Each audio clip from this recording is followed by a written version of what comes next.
Okay, kids. Now, you guys voted for this shit. Let me say that right off the bat. Even though if anyone wants to blame for this disturbing movie, it's blame Hector. Because Hector brought up in a comment on a video, Gummo, which is directed by Harmony Korine, who is the writer of this film, Larry Clark's Kids from 1995. And Harmony Korine is a lunatic, but I think he's a genius. Go check out an interview on Letterman. Any of his Letterman interviews from the late 90s, mid 90s, like when this movie came out going forward, it's gold. Like, this guy was so fucked up on drugs. He was just a mental case, but he was this mad genius that was able to just write really crazy scripts that handled a lot of taboo stuff. And this movie was very, very controversial when it released. For anyone who hasn't seen this movie, the short synopsis, it's very authentic feeling. That's one of the best things going for it. It's not a movie I really watch often. I do think it's an excellent film, but I don't watch it often. I probably wouldn't be watching it now if I didn't have a channel to do a video on it for. But it is very authentic. It feels and looks like a documentary. And it's basically, we have this 17-year-old Telly, played by Leo Fitzpatrick, who is living in Manhattan, in New York City, with his friend Casper, Justin Pierce, right? He was from Next Friday. And sadly, he ended up killing himself a few years later. And Harold Hunter, one of the skateboarders also in this movie, ended up dying tragically years later. So there's a little bit of a curse on this movie, I guess. But Telly and Casper are best friends, and Telly is obsessed with fucking and with taking the virginity of women. Or actually, women. Girls. I mean, some of the kids in this movie are like 13, 15. Like, I think one of the girl in the very opening is like 12. Like, and he's 17. Like, it's like I said, it's a very disturbing film. But I think it handles all of this subject matter extremely well. And again, the authenticity of it, and the way it just feels and sounds so realistic, because I knew people like this growing up. Absolutely. And I definitely know some of these girls and grew up hanging out with some of them. Jenny and Ruby is Chloë Sevigny and Rosario Dawson's characters, respectively. And this was both of their film debuts. Chloë Sevigny was dating Harmony Korine, the writer at the time, and that's how she got involved with this movie, which I think is cool. I mean, that he basically helped start her entire career. But Telly is just a teenage pervert slash, like, pretty much like rapist, and has been deflowering all these younger girls, and it's the greatest thing in the world to him. And, like, there's nothing funny about any of this. Stop laughing. And we see it in the opening scene where he's just talking this younger girl into having sex for the first time. All the dialogue, even though I'm pretty sure it was all scripted, it feels so improvised. Like, it looks like they were improvising in many scenes in this film. All the dialogue is so spot on, and it feels so real. Like, stuff that you actually have heard, or you could see these characters talking like, and words coming out their mouth that they're using. Then he goes outside and starts bragging to Casper, his best friend, all about the experience and just saying some vile teenage shit. So, before I go fully into it, if you haven't seen it, it's an experience. This probably ain't going to be that long because it's a movie you have to see to really feel the impact of. But let's dive into Larry Clark's Kids from 1995. So the plot twist here is Telly has HIV. And all the events of this movie takes place over the course of one day and night. And then the two girls, Jenny and Ruby, end up getting tested for STDs. And even though Ruby's been with like a few different partners already, Jenny only had sex once with Telly, and she's HIV positive. So she's racing throughout this entire movie to get in touch with Telly to tell him before he can spread it to others. And so there's like this race against time aspect of this movie also. The editing in this film is excellent. Like, especially when they're going back and forth between all the girls that are hanging out, and they're all talking about fucking and how they love it. I'm telling you, some of this had to have been improvised because it's just too natural. The dialogue, it really is. It is like a documentary. It's like you're watching a group of actual people that are just sitting around bullshitting, having these conversations. And then it cuts to the boys, and they're all saying conflicting shit with each other as it goes back and forth. That's hilarious. Then you see the boys hanging out at some older guy's apartment. They're watching skateboarding videos, which there's a lot of skateboarding in this movie, and a few of the actors were skateboarders. There's like 7-year-olds and shit smoking a blonde. He looks that young, but they're all just hanging out and partying. They're all drinking malt liquor. The 40s, they got a bunch of 40s lined up on the table in front of them. It's insane, and I won't even repeat some of the dialogue because some of it is just, you got to experience it. Hanks, I could probably get in trouble. Casper is so funny in this movie. They were all hanging out, and he's talking about how girls love giving head, and then he gives this line, what I just said, but whatever.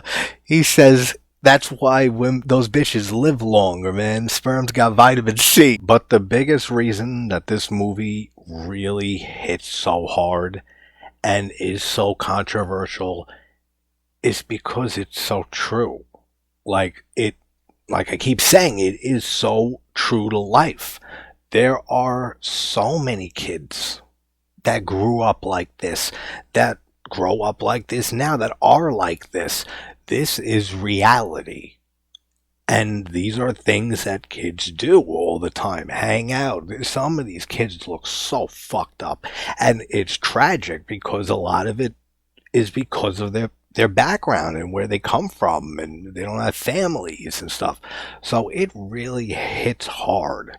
And I think that's the biggest reason that this movie was such a big controversy when it came out. Which, by the way, this movie is referenced in Eminem's song Guilty Conscience. Man, ain't you ever seen that one movie, kids? And then they end up talking about HIV and AIDS and all the STDs and stuff. And they all just, as stupid teenagers start saying, like, fuck that, fuck, I'd rather have that and fuck the rest of my life till I die from it. Stuff like that. Yeah, we'll see how you feel when you have it and your dick starts rotting off. So we see a flashback of Jenny and Ruby going to get tested for STDs.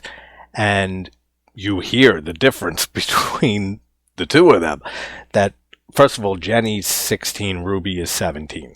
And Ruby's had sex with like 8 or 9 partners at this point. Jenny only one, which we find out is Telly, and that's how she gets HIV. And I mean, tragic what happens to the characters in this movie. And then they start asking like real detailed questions of other types of sex, and then Ruby's done it all, Jenny none of it. So I mean, it's very unfair to Jenny. This one time is what screws her entire life up. And this movie hits even harder as a New Yorker my entire life. I didn't live in New York City, I'm on Long Island, but I've been to Manhattan so many times, and like I said, hung out with and knew people like this, as a teenager and into my 20s. So like, it really hits hard because it is so close to reality. And some tragic things have happened to people that I know, just like in this movie. Not exactly this, but other things that are equally as tragic or life-ending. And I don't think I had to say this at this point, but the acting is fucking excellent from everybody in this movie. Didn't even really have to address that because of how I keep saying how this feels like a documentary and everything is so organic. But I know that it was pretty much 99% to Korine's script. So there wasn't a lot of improv here, but it feels like it the entire movie. Then they're on the subway and they're looking at a street performer, something I've seen a million times too in my life. And even though, like with all the homeless people in Manhattan and all over, even though 95, if not more percent of them are homeless because of drugs or alcohol addiction, when it's in your face, like when you see them there, you care more. At least I do. I've given 20s here and there to homeless people many times in Manhattan. When it's in your face, you feel worse. How many times have you ever thought to yourself randomly, I wonder how many dogs are out there that don't have owners that have been abused? But then how much more do you care every time Sarah McLachlan's song kicks in on the commercial and they shove it in your face? You see it. It's there. It's real. Out of sight, out of mind, right? But man, when Jenny finds out that she tested positive, oh, the way she conveys that emotion on her face and the way that she says, I just had sex with Telly. Like, I just came here to keep Ruby company and ended up, getting tested. Like, just full denial and disbelief. She does excellent there for her first film role. Oh, and then her entire phone call when she's trying to talk to her mom, but she's not around, and she's talking to her brother, and then she hangs up, and her meltdown, and she starts crying hysterically, and Ruby saying it's going to be all right. Man, that's fucking heart-wrenching. Now, semi to long-time viewers may know of my long-standing theory that started long ago in a video of Day of the Dead, that you always trust Jamaicans. They're always correct. I've stuck to that. But let me make one exception very clear right now. They go into, looks like Washington Square Park, but I could be wrong. But they go into the park to buy a dime bag of weed from this Jamaican guy. You never buy marijuana in Manhattan from Jamaicans. Don't ever do that. That's the one time to never trust a Jamaican. Besides that, I stick to my theory long-standing. Why aren't pregnancies called hit carriages? Then this black guy walks up to them and starts having words with Casper, and then he shoves him, and then all of these kids, there's like at least a dozen, if not 15 or so, start rushing this guy and kicking the shit out of him on the ground. And it made me wonder, is it a hate crime if it's a group of mixed races? Because there's some black kids there too, kicking this black guy's ass. So is it a hate crime? Would the white kids be charged with a hate crime?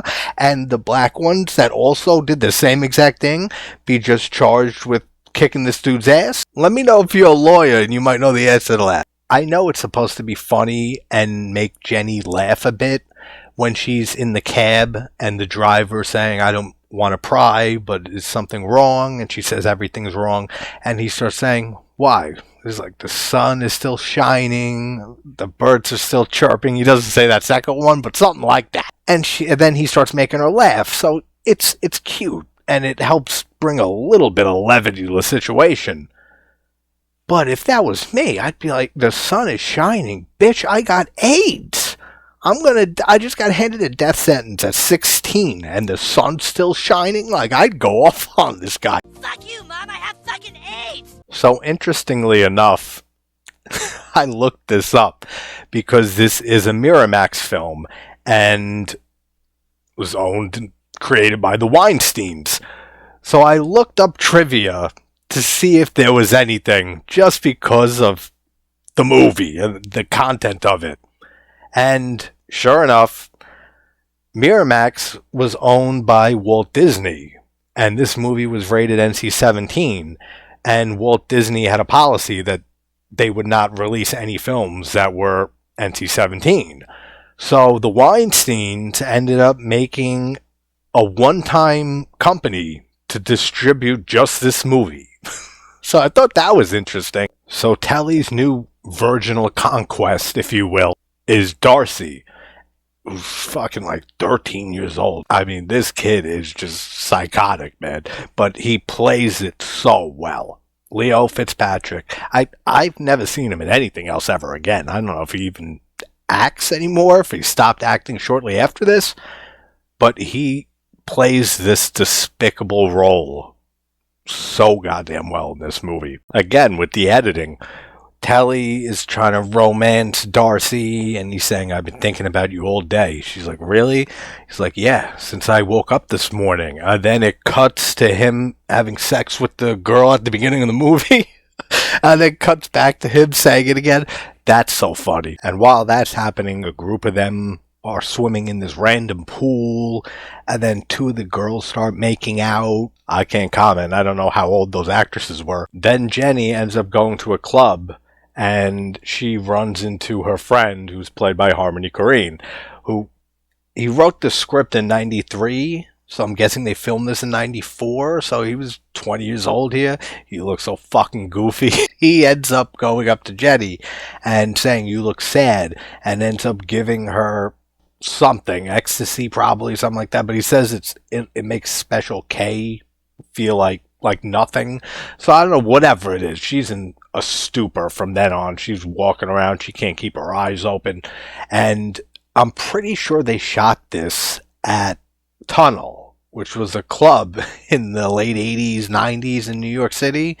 I've never been there, but a cousin of mine used to go there and told me, so someone who's been to Tunnel, who's a fellow New Yorker who sees this, tell me if they remember this and if this is true. But my cousin said that they used to move the walls around in the place to confuse people as they were getting fucked up throughout the night. That the wall layout and stuff, they were able to raise a wall and there'd be another room, and then they'd put it back down, and like throughout the whole club. Let me know if anybody knows if that's true, because I don't trust my fucking cousin. Then Jenny finds out that Telly is at their friend Steven's house, and there's this whole party going on there, all unsupervised. Again, this is not a fucking parent in this movie, aside from Telly's mother, who's just breastfeeding her newborn right in front of Casper earlier, who gets fixated on her tit. It's weird. That's the only parent that you see in this movie. And some of these kids that are chilling here smoking on blunts, they look like they're 11. Like maybe that, like 10, 11, 12 tops.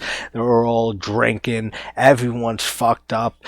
This like 12-year-old boy's getting his nipples sucked. You heard that right. It does happen. Oh, that's right. We also have a very young, what's the actor's name? From Meet the Parents, Danny, the brother, and many, many other things. That's just the first thing that came to mind. I can't think of his damn name, but he's in this briefly. And then the ending, man, it's so fucked up. It's so disturbing. Jenny ends up getting to the party, but she's too late. Telly's already having sex with Darcy, and she's screaming, ow, it hurts, and he's still going, and it really disturbs you. This movie makes you want to take a shower. And Jenny opens the door and sees this going on, and she realizes that she's too late, and she goes and ends up passing out from the drug that she was given earlier on the couch. Then the next morning, Casper wakes up and sees her passed out, and he ends up raping her. And now, seemingly, Darcy possibly has HIV, and now Casper possibly has HIV from raping Jenny. And then he just like wakes up at the end and says, what the fuck happened? And then you see like a bunch of shots of New York City with bums and junkies and homeless people and stuff all walking around and starting their day with some really eerie music playing, and the movie ends. I mean, that was a wild one, right, guys? We went on a little journey. Things got a little crazy. Things got a little personal, too. But with movies like this, these controversial films that really tug on emotions and pull an emotional response out of anyone who watches it, no matter what those emotions may be, I mean, that's art. So say what you want about this movie and however you feel about it, but this movie will leave you fucked up in some way. Which way? That depends on the type of person you are, but it'll definitely leave an impact. So that's Larry Clark's Kids from 1995. Alright guys, I'll try to have something up tomorrow. Hope everyone has a great morning, afternoon, or night. Take care. So the plot twist, come on, it's not that funny. So Casper and him are talking, but the whole plot twist here, Telly has HIV, and he don't know it. Or does he know it? No, he don't know it, right? Before he could spread it to others, that she got AIDS from him. The editing in this movie is excellent. Let me know if you're a lawyer, and it pulls it and repeatedly punches